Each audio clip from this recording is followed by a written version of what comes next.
Some of these institutions are the best in the world, including the Chicago Center for Religion and Science and the Center for Theology and Natural Sciences in Berkeley, California. In other words, the University of California.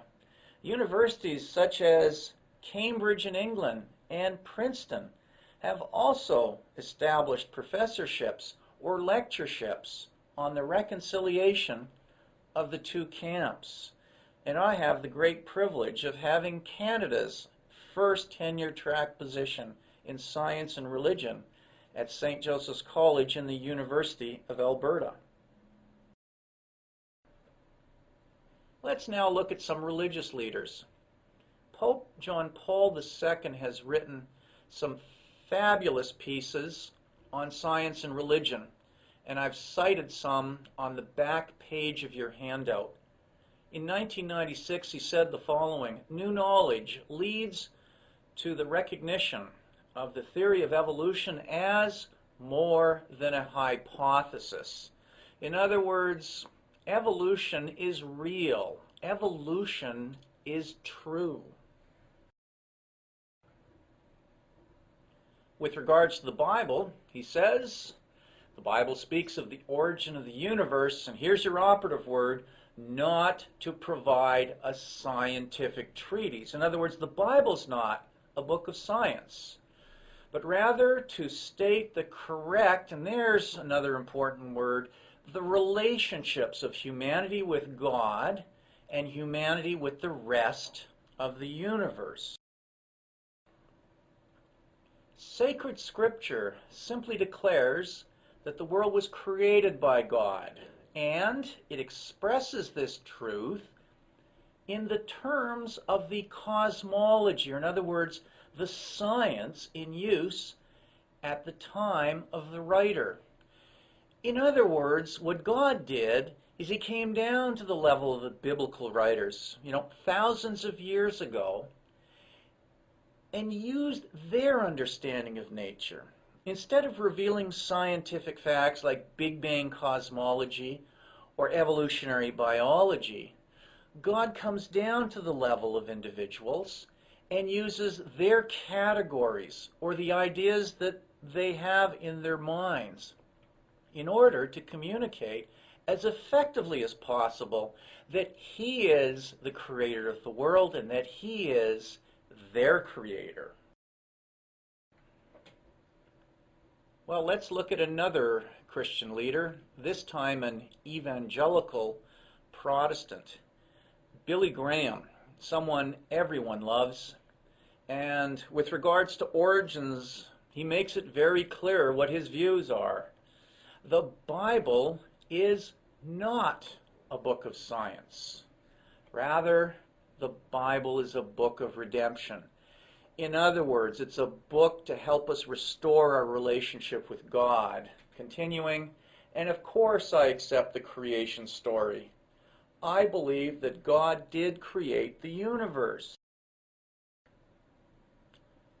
I believe God created humanity.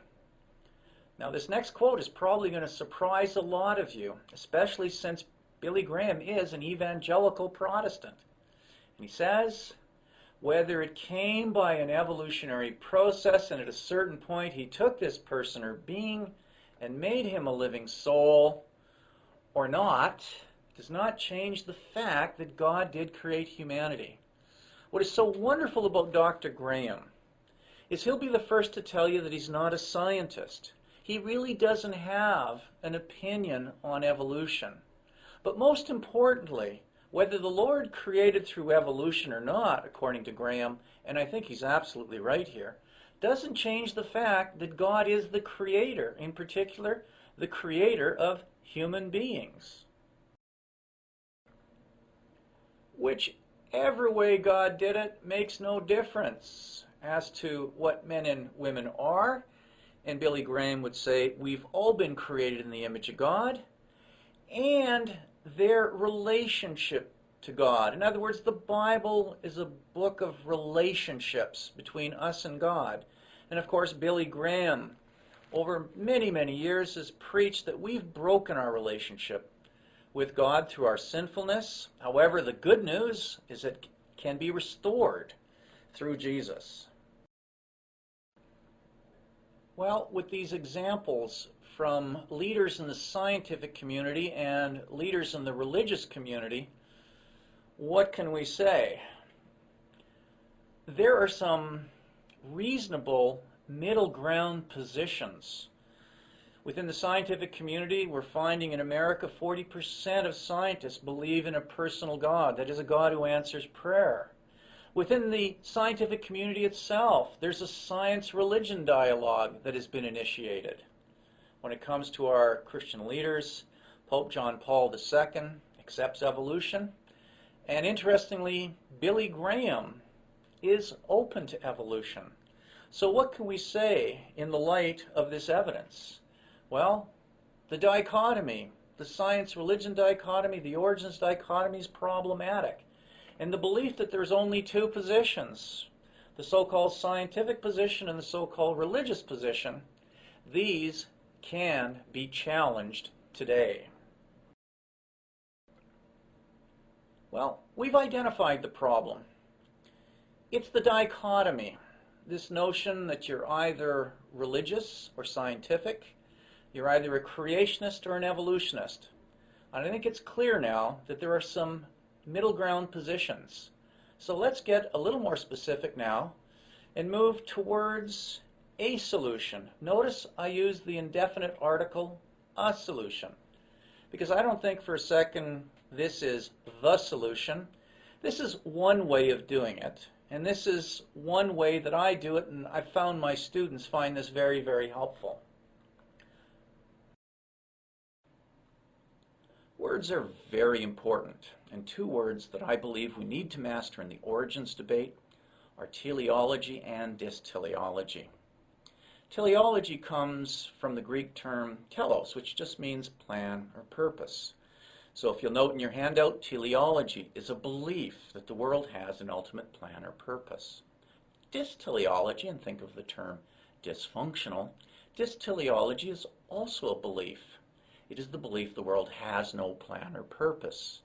In other words, that the world is run by blind chance and irrational necessity. Two other words that create a lot of confusion in the origins debate are evolution and creation.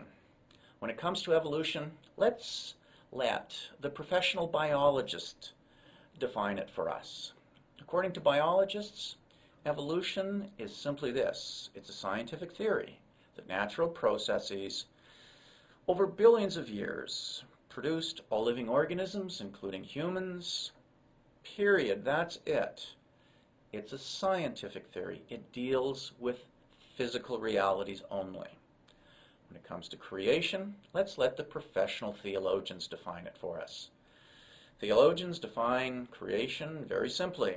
It is a belief that the world is the product of Creator. Period. That's it. Now, are theologians interested in how God created the world? They certainly are, but that's not their specialty, and this is why theologians need friends in the sciences. So, in this light, the doctrine of creation, then, is not about how God created. Rather, the doctrine of creation is that God created. In the light of these terms and definitions, we can point out a number of important relationships. Of course, today, for many people, evolution is dysteleological. In fact, many people conflate these two terms together and blend them. But the thing to point out, the dysteleology is a belief. Now, if one wants to assume